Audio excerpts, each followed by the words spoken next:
shook. Maybe I was shook myself, and maybe that's why I'm here for terms. But you mark me, Captain, it won't do twice, by thunder. We'll have to do sentry go and ease off a pint or so on the rum. Maybe you think we were all a sheet in the wind's eye, but I'll tell you I was sober. I was only dog tired, and if I'd awoke a second sooner, I'd have caught you in the act, I would. He wasn't dead when I got round to him, not he." "Well," said Captain Smollett, as cool as could be. All that Silver said was a riddle to him, but you would never have guessed it from his tone. As for me, I began to have an inkling. Ben Gunn's last words came back to my mind. I began to suppose that he had paid the buccaneers a visit while they all lay drunk together round their fire, and I reckoned up with glee that we had only 14 enemies to deal with. "Well, here it is," said Silver. "We want that treasure, and we'll have it. That's our point. You would just as soon save your lives, I reckon, and that's yours. You have a chart, haven't you?" "That's as may be," replied the captain. "Ah, well, you have it, I know that," returned Long John. "You needn't be so husky with a man. There ain't a particle of service in that, and you may lay to it. What I mean is, we want your chart. Now, I never meant you no harm myself." "That won't do with me, my man," interrupted the captain. "We know exactly what you meant to do, and we don't care, for now you see you can't do it." And the captain looked at him calmly and proceeded to fill a pipe. "If Abe Gray—" Silver broke out. "Avast there!" cried Mr. Smollett. "Gray told me nothing, and I asked him nothing. And what's more, I would see you and him and this whole island blown clear out of the water into blazes first. So there's my mind for you, my man, on that." This little whiff of temper seemed to cool Silver down. He had been growing nettled before, but now he pulled himself together. "Like enough," said he. "I would set no limits to what gentlemen might consider ship-shape or might not, as the case were, and seeing as how you are about to take a pipe, Captain, I'll make so free as to do likewise." And he filled a pipe and lighted it, and the two men sat silently smoking for quite a while, now looking each other in the face, now stopping their tobacco, now leaning forward to spit. It was as good as the play to see them. "Now," resumed Silver, "here it is.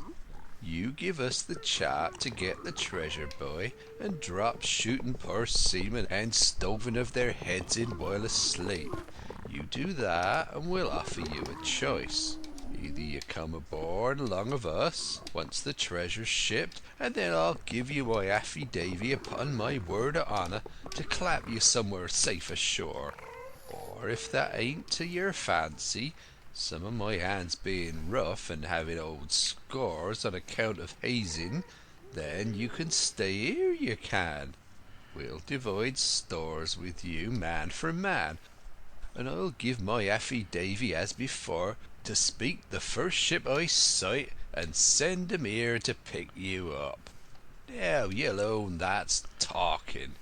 Handsomer you couldn't look to get, not you. And I hope," raising his voice, "that all hands in this here blockhouse will overhaul my words, for what is spoke to one is spoke to all." Captain Smollett rose from his seat and knocked out the ashes of his pipe in the palm of his left hand. "Is that all?" he asked. "Every last word, by thunder," answered John. "Refuse that, and you've seen the last of me but musket balls." "Very good," said the captain. "Now you'll hear me. If you'll come up one by one unarmed, I'll engage to clap you all in irons and to take you home to a fair trial in England. If you won't, my name is Alexander Smollett. I've flown my sovereign's colours, and I'll see you all to Davy Jones. You can't find the treasure. You can't sail the ship. There's not a man among you fit to sail the ship. You can't fight us. Grey there got away from 5 of you. Your ship's in irons, Master Silver. You're on a lee shore, and so you'll find. I stand here and tell you so. And they're the last good words you'll get from me, for, in the name of heaven, I'll put a bullet in your back when next I meet you. Tramp, my lad, bundle out of this place, please, hand over hand, and double quick." Silver's face was a picture. His eyes started in his head with wrath. He shook the fire out of his pipe. "Give me a hand up," he cried. "Not I," returned the captain. "Who'll give me a hand up?" he roared. Not a man among us moved. Growling the foulest imprecations, he crawled along the sand till he got hold of the porch and could hoist himself again upon his crutch. Then he spat into the spring. "There!" he cried. "That's what I think of ye. Before the hour's out, I'll stove in your old blockhouse like a rum puncheon. Laugh, by thunder, laugh! Before an hour's out, ye'll laugh upon the other side. Them that die'll be the lucky ones."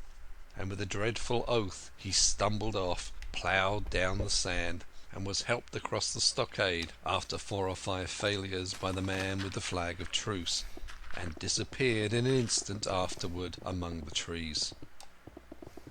End of chapter 20.